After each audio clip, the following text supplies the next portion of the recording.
মুসলমানের দুইটা ধর্মীয় উৎসব, একটা ঈদুল ফিতর, একটা ঈদুল আজহা। আম্মের পকেটে টাকা আছে, আম্মে মনে করেন পৃথিবীর সবাই সুখী না ভাই। গত রমজানের ঈদে চাইলে একটা গরু কিনতে পারি না, সামান্য গরু গোস্ত কিনে অসহায় মানুষের দেশি। আমরা মনে করি কি যারা হাত পাইতা ভিক্ষা চায় তারাই মানে সবচাইতে গরিব। না ভাই, তারা তো ভিক্ষা চাইতে পারে। সমাজে এমন মানুষ আছে লোক লজ্জার ভয়ে, আত্মীয় স্বজনের কথার ডরে মানুষের চাইতে পারে না, কারণ একটা সন্তান তার বড়, দেখা যায় স্বামী নাই, মানুষ তো ভিক্ষাও চাইতে পারে না।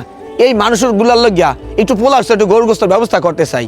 কোরবানি আইয়ে গেছে, আমার একটা গরু কিনে দেন ভাই। আমার 1,33,000 ফলোয়ার, 1 টাকা করিয়ে দেন, আমি একটা গরু কিনতে চাই। আর পোলার সালা ভিক্ষা করে জোগাড় করতে পারবো ভাই।